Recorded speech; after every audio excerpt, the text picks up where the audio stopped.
சத்துருக்களின் தாக்குதலுக்கு நீங்கள் சேதமடையாமல் இருப்பதற்கு கர்த்தராகிய நான் உங்களை காத்து நிற்கிறேன்.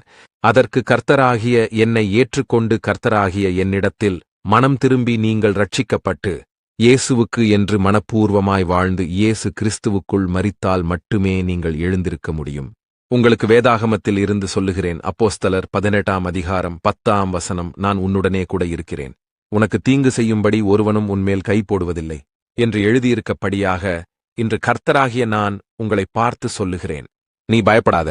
நீங்கள் செய்யும் வேளையிலே உங்களுக்கு ஏதாவது ஒரு காரியத்திலே தொல்லையா பயப்படாதே. செய்யும் தொழிலே ஏதாவது தொல்லையா பயப்படாதே. உங்களுக்கு எதிராக யாராவது தீங்கு செய்து விடுகிறார்கள் என்று பயப்படாதே. பயந்து கொண்டிருக்கிற என் ஜனமாகிய உங்களை பார்த்து கர்த்தராகிய நான் சொல்லுகிறேன், நீ பயப்படாதே, நான் உன்னுடன் கூட இருக்கிறேன். ஒருவரும் உங்களுக்கு தீங்கு செய்ய முடியாது, ஒருவரும் உங்கள் மீது கை போட முடியாது. கர்த்தராகிய என்னுடைய வசனம் உங்களை தைரியப்படுத்தி ஆசுவாசப்படுத்தி நடத்துகிறது. எவ்வளவு பேர் உனக்கு எதிராக எழும்பி வந்தாலும் உன் மீது கை போட முடியாது. என் ஜனமாகிய உங்களிடத்தில் தீமையானது மிக அருகில் வரும், ஆனால் என்னுடைய அனுமதியின்றி உங்களிடத்தில் எந்த தீமையும் அணுகாது. நீங்கள் கர்த்தராகிய என்னை விசுவாசித்து, ஆண்டவரே, எந்த தீமையும் என்னை சேதப்படுத்தாதவாறு என்னை பாதுகாத்து, அப்பொழுது கர்த்தராகிய நான் உங்களுக்கு அற்புதங்களையும் ஆசீர்வாதங்களையும் கொடுப்பேன். உங்கள் ஜெபத்திலே என்னை நோக்கி, ஆண்டவரே, தீங்கு என்னை நெருங்கிக் கொண்டிருக்கிறது, எனக்கு வரக்கூடிய தீங்கிலிருந்து என்னை பாதுகாத்து என்னை ஆசீர்வதியும் என்று என்னை நோக்கி விண்ணப்பம் பண்ணுங்கள். அப்பொழுது கர்த்தராகிய நாம் உங்களுடைய விண்ணப்பத்திற்கு செவி கொடுத்து உங்களுடன் கூட இருந்து உங்களை நட்சித்து உங்களுக்கு வரக்கூடிய தீமையிலிருந்து உங்களை பாதுகாத்துக் கொள்வேன். நான் உங்களை விசுவாசிக்கிறேன் என்று என் மகனை, என் மகளே, நீங்கள் என்னை நோக்கி சொல்லுங்கள். உங்களுடைய சூழ்நிலைகள் அனைத்தும் இன்றே மாறிவிடும். என் மகனே, என் மகளே, உங்களுக்கு வேதாகமத்தில் இருந்து சொல்லுகிறேன். சங்கீதம் 62ஆம் அதிகாரம் 2ஆம் வசனம், கர்த்தரே என் கன்மலையும் ரட்சிப்பும் என் உயர்ந்த அடைக்கலமுமானவர், நான் அதிகமாய் அசைக்கப்படுவதில்லை என்று எழுதியிருக்கபடியாக, என் மகனே, என் மகளே, ஏதோ ஒரு காரியத்திலே, ஏதோ ஒரு பிரச்சனையிலே நீங்கள் தடுமாறிக் கொண்டிருக்கிறீர்கள் அல்லவா? இந்த மாதிரி சூழ்நிலையை நீங்கள் இப்பொழுது அனுபவித்துக் கொண்டிருக்கிறீர்களா? என்ன பண்றதுனே தெரியல அப்படி என்று கலங்கிக் கொண்டிருக்கிறீர்களா? இந்த மாதிரியான காலகட்டங்களில் என் ஜனமாகிய நீங்கள் உங்களுடைய முழு நம்பிக்கையை கர்த்தராகிய என் மீது வைக்க வேண்டும். என் ஜனமாகி உங்களுக்கு எல்லாமும் ஆகிய தேவன் நான்தான். நீங்கள் என் மீது முழு நம்பிக்கையை வைத்து விசுவாசத்துடனே இருப்பீர்கள், ஆனால் உங்களுக்கு ரட்சிப்பும் ஆசீர்வாதங்களும் கிடைக்கும். கர்த்தராகிய நான்தான் உங்களுக்கு அனைத்திலும் பெலன். நீங்கள் கர்த்தர்தான் எனக்கு எல்லாவித பெலன் என்று என்னை நோக்கி விண்ணப்பம் பண்ணும் பொழுது என் ஜனமாகிய நீங்கள் அசைக்கப்படவே மாட்டீர்கள். என் ஜனமாகிய உங்களுக்கு வரக்கூடிய பிரச்சனைகளுக்காக நீங்கள் பயந்து கொண்டே, அதிலும் உங்களுக்கு கலக்கம், வேதனை, துக்கம் இவைகளையெல்லாம் உங்களுக்கு மாற வேண்டுமானால் நீங்கள் கர்த்தர்தான் எனக்கு எல்லாமும் ஆனவர் என்று விசுவாசிக்க வேண்டும். நீங்கள் தைரியமாக சொல்லுங்கள், நான் அசைய மாட்டேன், கர்த்தர் என்னுடனே இருக்கிறார், நான் பயப்படவும் மாட்டேன் என்று தைரியமாக சொல்லுங்கள். ஆண்டவரே, நீங்கள்தான் எனக்கு எல்லாமே, நான் உங்களை முழுவதுமாக சார்ந்து கொள்கிறேன், இனிமேல் அதிகமாக அசைக்கப்படுவதில்லை என்று நீங்கள் விசுவாசத்துடனே சொல்லிப் பாருங்கள். இன்றே உங்களுக்கு சூழ்நிலைகள் மாறிவிடும். கலங்கிக் கொண்டிருக்கிற என் ஜனமாகிய உங்களுக்கு வேதாகமத்தில் இருந்து சொல்லுகிறேன்.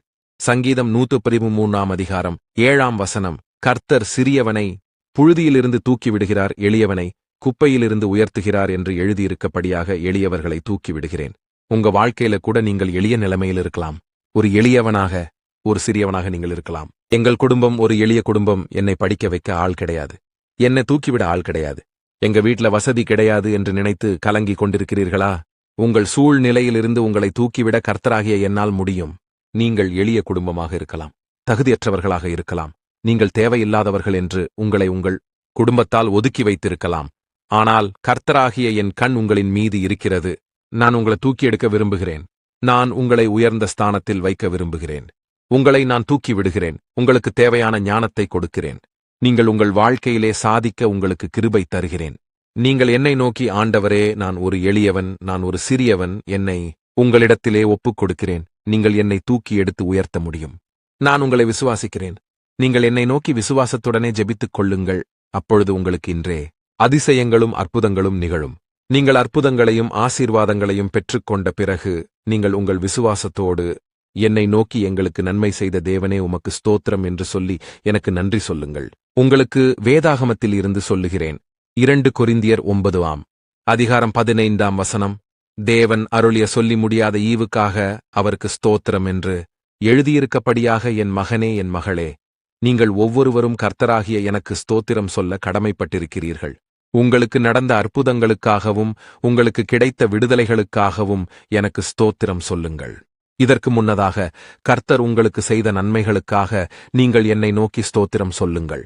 நீ என்னை விசுவாசிப்பதினால் உங்களுக்கு அனைத்தும் கிடைக்கும். நீங்கள் நன்றியுள்ளவர்களாக இருக்க வேண்டும். அப்பொழுது கர்த்தராகிய நான் உங்களை ஆசீர்வதிப்பேன். என் ஜனமாகிய உங்களுக்கு நான் கொடுக்கக்கூடிய நன்மைகள் அனைத்துமே இலவசமாகும். என் ஜனமாகிய உங்களுடைய பாவம் மன்னிக்கப்பட்டு உங்களுக்கு நன்மைகள் கிடைக்கும். நீங்கள் கர்த்தராகிய என்னிடத்தில் இருந்து பெறக்கூடிய விடுதலை ஆசீர்வாதம் அற்புதங்களும் அனைத்துமே என் ஜனமாகிய உங்களுக்கு நான் கொடுக்கிற இலவசங்களாகும். நீங்கள் எனக்கு எதுவுமே தரவில்லை என்றாலும் உங்களுக்கு நான் நன்மைகளை தருவேன். நீங்கள் இதற்கு எனக்கு விசுவாசத்துடனே ஜெபிக்க வேண்டும். நான் உங்களுக்கு செய்த நன்மைகளை நினைத்து நீங்கள் உங்களுடைய முழு இருதயத்தோடு என்னை நோக்கி துதிக்க வேண்டும். கர்த்தர் அருளிய சொல்லி முடியாத ஈவுக்காக ஆண்டவரே உமக்கு ஸ்தோத்திரம் என்று சொல்லுங்கள். இப்பொழுது என் ஜனமாகிய உங்களுக்கு சந்தோஷமும் மகிழ்ச்சியும் ஆசீர்வாதங்களும் நிறைய கிடைக்கும். உங்களுக்கு இன்று என்ன தேவைகள் இருக்கிறதோ அந்த தேவைகள் அனைத்தும் நிறைவேறும்.